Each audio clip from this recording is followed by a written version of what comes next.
I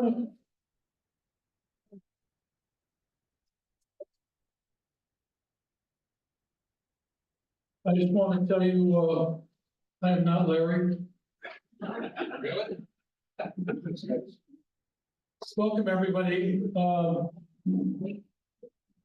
As a board member for the Arizona Veterans Memorial Cemetery Foundation, I want to thank Sunflower for being there on Memorial Day. We had a great turnout from the Sunflower veterans, and truly, I really appreciate that.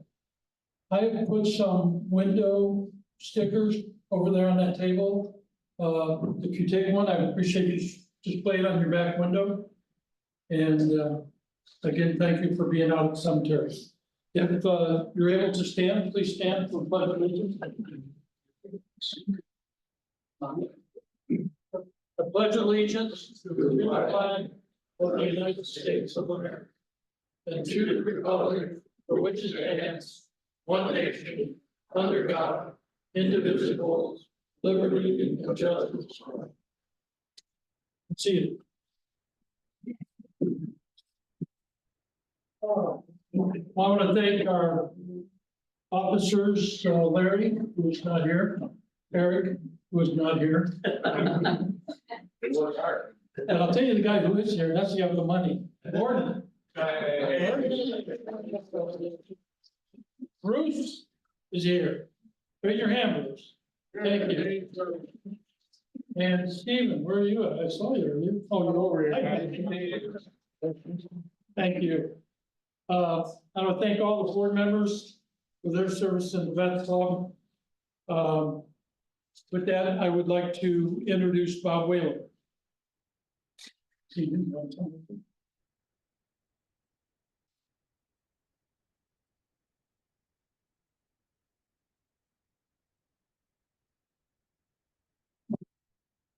Yeah, good morning. We have a fallen veteran to recognize, and that's Don Lazor, U.S. Air Force. I know that he has some family, and I would like you to raise your hands so that we can recognize Don's family. All right, we are going to recognize him with the bell, and we're going to recognize him with taps. And then we're going to have, I think Tom has some video. Is that correct, Tom? Me too. Yeah. It's really difficult being up here. You have some video caption over there. Okay, and a memorial video. And so I wonder if you would all recognize Don with taps.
And all have a seat. In a few moments, Tim will also have a video of military cemeteries around the world. Thank you. Oh, I know.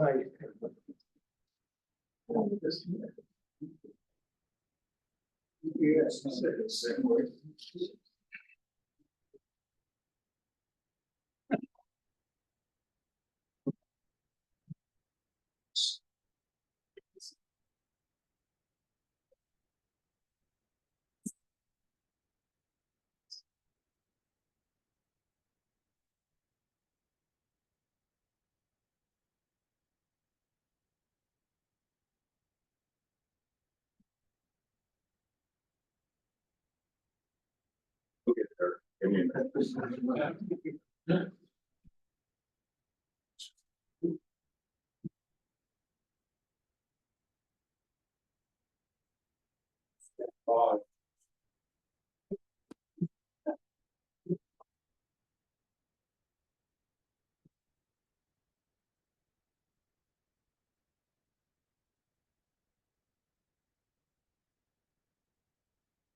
Here's to the heroes, those few who dare, heading for glory, leaving a prayer. Here's to the heroes who change our lives. Thanks to the heroes, freedom survives.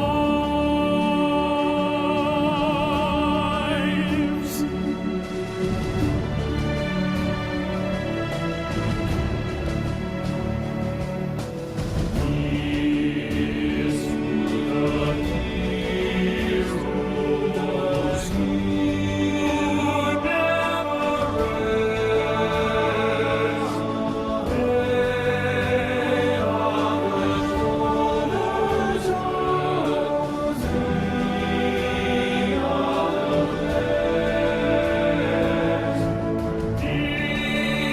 Here's to the heroes who reach so high.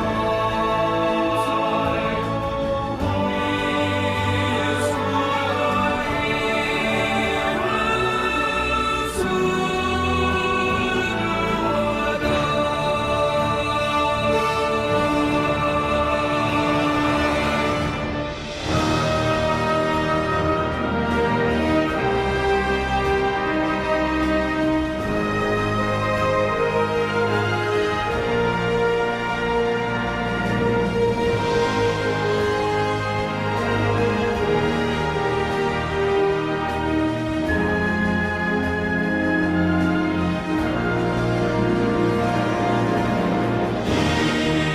Here's to the heroes who aim so high. Here's to the heroes who die. Here's to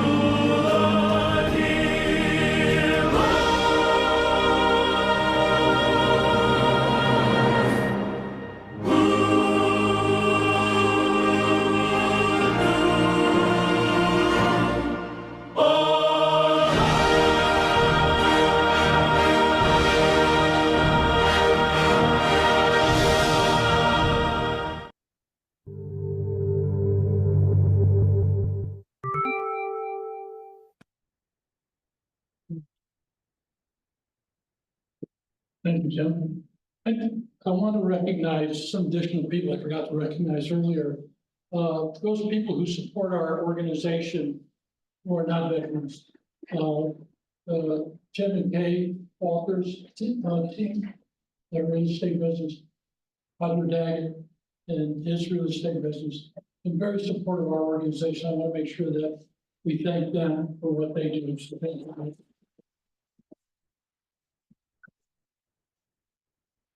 I also can't forget Mr. Mark Stein, who's not here, but is Don Lazor, which are probably more important than him. So thanks, Mark. A number of years ago, my family wanted to invest in a nonprofit that we felt had a good mission statement and were true to their mission. I ran into the president of Old Pueblo Community Services, went to lunch with Tom, and he explained to I and my family what they do and what their mission was. And I'm one of those guys, ex-cops, you know, trust but verify, Ronald Reagan thing. So I took my family, we went out to their facility. We spent a day talking to their counselors, visiting their facilities, and they stole us. So they have been somebody we contribute to on a regular basis. So I thank you for what you guys, and over the past couple of years, they've really expanded. Would you say that's the right word, expanded? So of the two of you, are you both gonna come up and speak? You're gonna be, you both. Anyways, the two speakers from Oklahoma Community Service.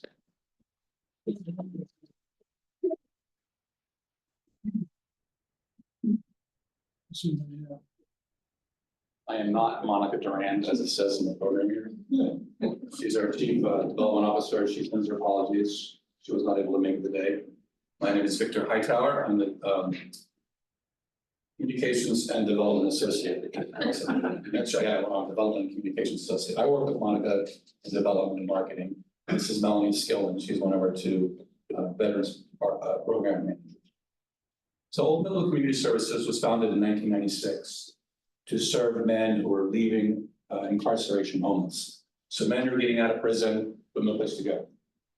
We started the transitional house to take care of them. We give them a base to get their life organized before they get back into society. We've grown, as Tom mentioned, significantly since then. We have currently 100 employees. We have one of those programs is veterans programs. We also have a low barrier shelter program, which means people coming off the street can get a place to stay without having to meet certain criteria like being clean and sober. We don't want people who are having alcohol or drug issue to be stuck on the street and die without help. We could get them into a safe place and take care of them. Kind of along those lines, we follow the housing first approach to ending homelessness, which means precisely that, get people into housing and then provide them the wraparound services they need to succeed. Can anybody hear me okay in the back? Yes. My mother always tells me, smile and talk slower, so I have to remember this. So Housing First it's a government funded program. It's evidence-based, even though it's government funded, it does make sense. It's evidence-based, and it's the philosophy that we follow. You may hear some organizations, some shelters talk about, well, if you take an alcoholic off the street and you put him in a house, you're gonna have an alcoholic who's housed. Yeah, but you're also giving him the services he needs to succeed in a safe and stable environment. And studies have shown that people are more likely to work on issues that made them homeless in the first place, or they're keeping them homeless, if they have a safe and stable place to live. So I'm a veteran, I was in the Army. I was an OPCS client, I was homeless. When I was in the Army, I was a tank platoon leader. And even though I knew where I was gonna sleep at night, when we're out in the field on maneuvers, one thing that always stuck in my mind, besides obviously accomplishing the mission, was where am I gonna sleep tonight? Am I gonna sleep on the back deck of my tank? Am I gonna pitch a tent in the field? Am I gonna sleep in some beat up old shack? No, even then, when I knew where I was and I was taken care of, I still worried about where I was gonna sleep. So if you can imagine somebody living on the street, that housing first approach is really helpful. We serve about 50% of our clients are veterans. Last year, we served 2,126 people, and 319 of those were veterans. We have 11 properties, 2 are admin, the rest are shelter and transitional housing, and 5 of those 9 properties are veterans properties. We are expanding our 3rd Street property in Midtown Tucson. We currently have about 25 beds or so. We're going to expand that to 100. That's going to be starting later this year. And another big expansion we're doing, we will establish the first congregate low barrier shelter in Southern Arizona. So by congregate, I mean like a couple of the shelters you walk in, everybody's in a cot in a big room all together. It's like you're in the military. All of our places they're like going in an apartment. You come to a shelter or transitional house, it's like you have your own apartment. There's no congregate shelter, and the reason we're establishing this is because there's such a need to get people, especially homeless veterans, off the street. Hundreds of people die homeless every year in the county, so we're going to establish the first congregate shelter in what used to be the Salvation Army's former adult rehab center. And we're hoping to open that in early next year. So without further ado, let Melanie talk about veterans programs, and then afterwards we'll answer any questions you may have. That light comes out of it. Yeah, I'm a little. Why are you looking at me like that? Getting my camera. Oh, okay. So my name is Melanie Stilman. Like you said, I run half of our veterans programs. I have 2 properties and 4 programs. All of my programs are contracted through the VA. So anytime a veteran experiencing any kind of homelessness, it could be, they might have had a domestic issue with their partner and are asked to leave the home. They might be coming out of a hospital setting, or the traditional homelessness that we think of where they're on the streets. Any veteran. Like it's my twin. But any veteran is able to go into the VA, to Building 90, to their homeless veteran healthcare clinic. It's a walk-in clinic, open 5 days a week. Veterans can walk in, simply talk to the receptionist and say, hey, I'm homeless and I need some help. And they will be seen by a social worker. They will be assessed for what they're eligible for, and if they meet criteria for my programs and I have a bed, they're coming today. I work with veterans who have serious mental illness, so I don't care if they are having a mental health crisis. I'll take them. We'll work on getting them stable. I accept people who are actively in addiction or using. I don't care. I'll take them. We're going to work on what they need to work on. The VA will typically figure out what their housing plan is going to be, whether that's a head batch voucher, which is Section 8 for veterans. If they're going to work through Primavera's Project Action Vet program, which helps with like rapid rehousing, sometimes a combination of the two. And sometimes we have a lot of veterans who are, they are 100% service connected. They have a significant income, but have various barriers. Perhaps they're being taken advantage of. There's a lot of people who will connect with the veteran and take their money every month, and this veteran is left homeless while being taken advantage of. So Back for emotional support. oh, yes, emotional support Victor, we love him. But we bring these veterans in and we work with them. If it's budgeting, we help them find apartments. A lot of them have evictions. A lot of them have several evictions. A lot of them have, not great criminal history, but we don't see those as anything that's going to prevent them from getting into housing. Our job, our whole goal and mission is to get them from my program into their own apartment. And, there's not really, I don't see any barrier that's going to prevent it. It may take a little bit longer, but we work with them no matter what. In the past, like programs, if the client has, used on property or they're drinking, they kick them out, and I won't do that. I will fight tooth and nail with the VA sometimes to keep that veteran in our program because they deserve housing, and one mistake or what their lifestyle choices don't mean that they don't deserve to have that permanent stable housing. We do a lot of things. The VA pays for them, so we provide all of their food, all of their hygiene. A lot of them have their own income and they can purchase other things that they want, but we really do everything we can to take care of our veterans and make sure that they are stable, healthy. We accept families. We work with transgender clients, LGBTQ community. It doesn't matter what is going on with that veteran. They serve. If they're eligible and come to the VA, I'm going to take them and we're going to get them housed. Okay, any questions? When I met with Tom, here was what was important about OPC. I was trying to get homeless veterans into the VA. But I couldn't, because they were either addicted to alcohol or drugs, and they wouldn't take them unless they were clean. When I met with Tom, he said, we have to start, number one, with security. Nobody is gonna sleep at night, nobody is gonna go off of drugs or off of alcohol if they're under a bridge somewhere. It's very important that they get security. We can house them and start there. Then we can start them on addiction cleanup. We can get them into the VA, into their addiction programs. So what OPC was doing was so valuable to veterans at that time. It just made so much sense. Since then, the other thing the VA was doing was 3 and out. If you went to the program 3 times, you didn't get it clean, you were out of there. Tom said, think about it. It might take you 7 times or 10 times. He said, doesn't really matter. You got a guy who's on PTSD, he's got an alcohol problem, he's sleeping on the street somewhere, you're not gonna clean him up until you get him inside the house.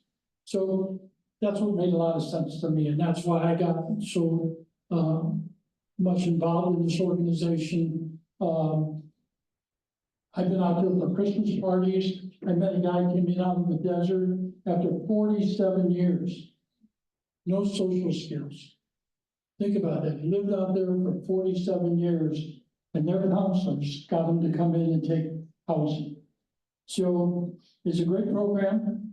Like I said, they've expanded, they're doing more, and certainly worthy of our support. Any other questions? How about staffing? Where do you get your people from?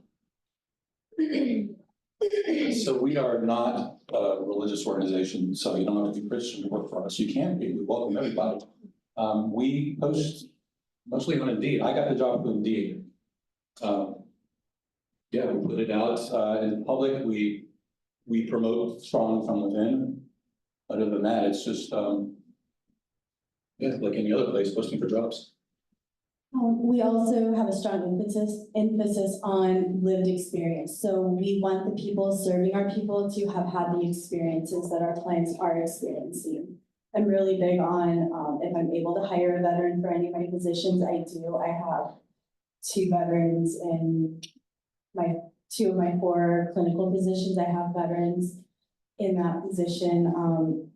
I will speak for myself and majority of my staff. We all have some aspect of the lived experience, whether it was homelessness, addiction, incarceration, other things. So we are able to really connect with what our clients are experiencing and enrich them with no shame, no blame, no judging, just empathy, kindness, caring, and compassion.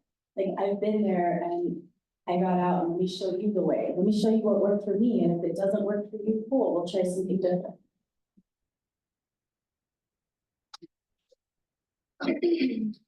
I'm Gary. My question is that you talk about a 5-day work week, which is understandable. What happens if one of your potential clients is on crisis in the weekend?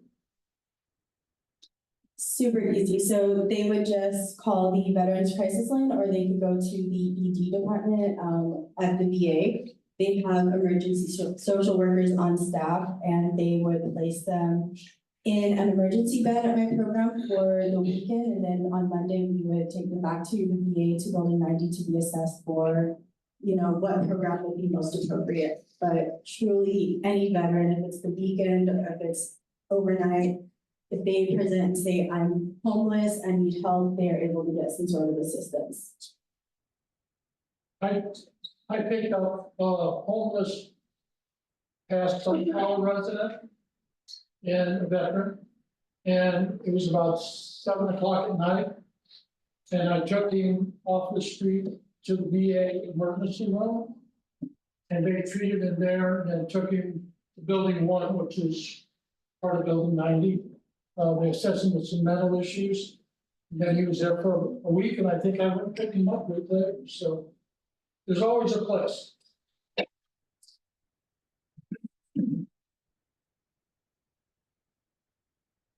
Couple of things I didn't mention. We have a very robust outreach program. So I've worked at a couple other shelters.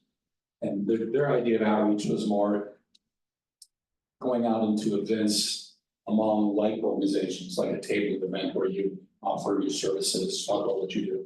Our outreach team, four-person outreach team, I've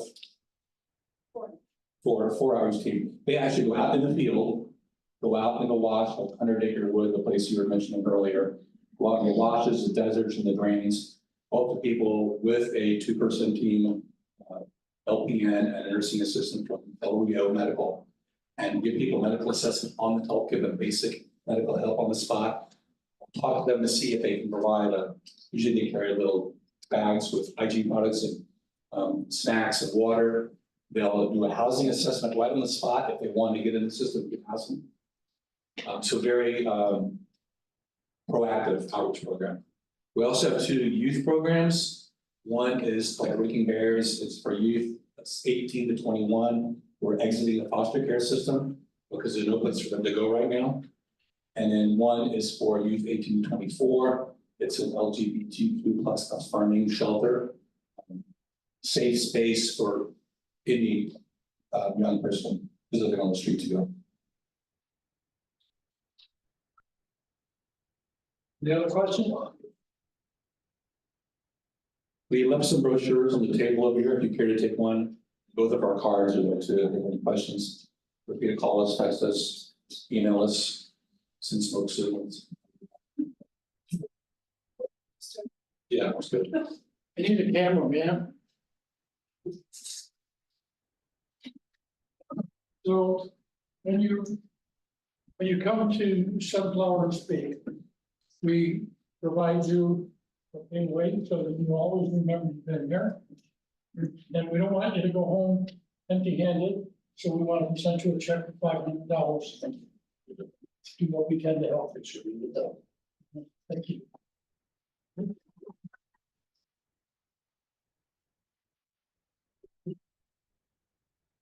So.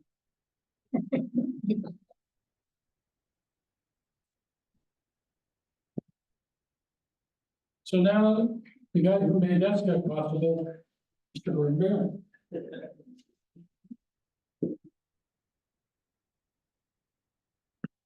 Up the hat.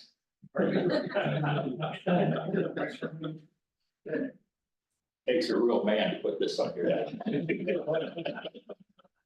Crazy, man. Guilty, Your Honor.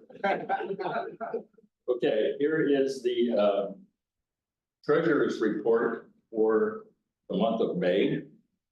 Started off with a deposit on the first of $47.50 from the can. Thank you for that 50 center. We take every quarter we can get. I made a deposit also on the first for $235, which were annual and lifetime memberships. On the third, I made a deposit of $580 for ticket sales from the chicken picnic. And also on the 14th, we had a PayPal deposit of $40.30, which was also money from the chicken picnic sale. On the 17th, I made a deposit of $672.10. $500 of that came as a single check from Tim, Walter, and Kay, sponsoring the picnic. And then he followed it up with another check for $172.10, which was above and beyond our cost for the picnic. So he funded the whole thing after he found out that the 500 didn't cover it all. So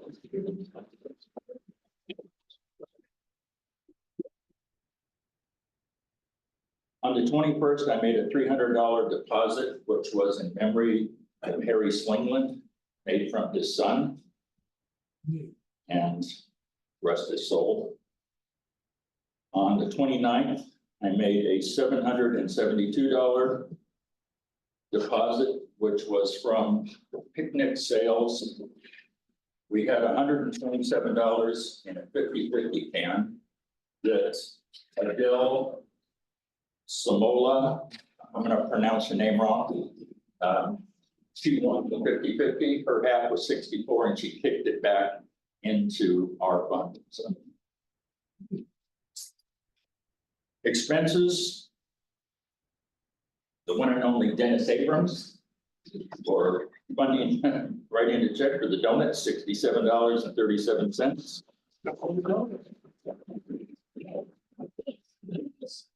I also wrote a check to Sunflower for $68.41, which was for the purchase of a new basket out there for the Primavera deposits. So now we've gone away from cardboard box to nicer baskets, so use them.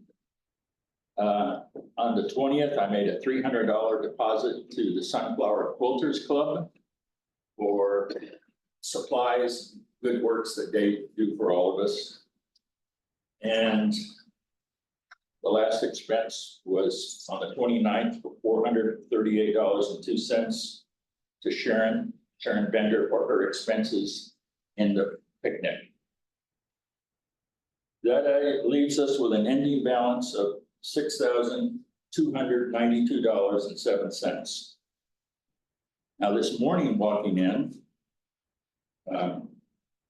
excuse me, Roger Daggett handed me a check for $700. Roger. Homes, and also the Walter team, another $500 for the sales. Questions? Thank you.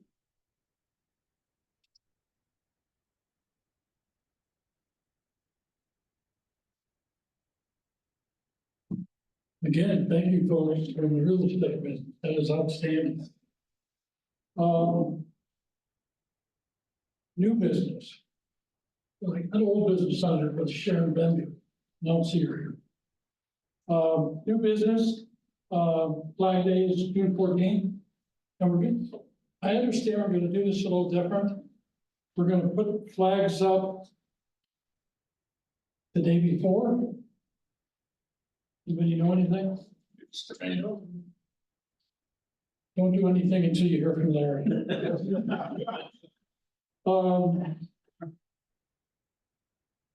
Welcome. Any new attendees here?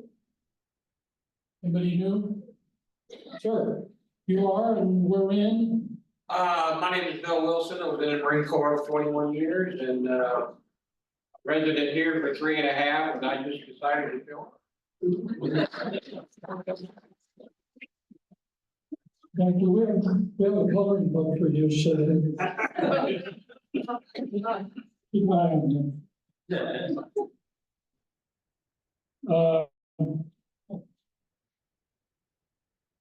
Terry's interment is June 14th out at the Veteran Cemetery. It's at 9 a.m. in the morning. If you'd like to attend that, you are welcome to come out. Any other business? Yeah, I got two things. I won this the other day at the golf tournament. I've got like a bucket of these already. But anybody like one? Free. You eat it, huh? What do you pay to take it? I was afraid of that. So you guys can take it with you when you live. There you go. What else? I had something else. Oh.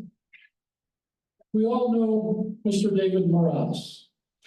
David has written a book about his experience in the service. And it's amazing. It's about bravery. It's about his commitment, his honor. There's a copy of the book up there if you'd like to take it, read it. What a guy. I mean, I've known David for 20 years. I knew none of this until about 4 months ago. Anyways, thank you for your service again, David. You did an outstanding job. So, anything else? Motion to adjourn? So done. So done.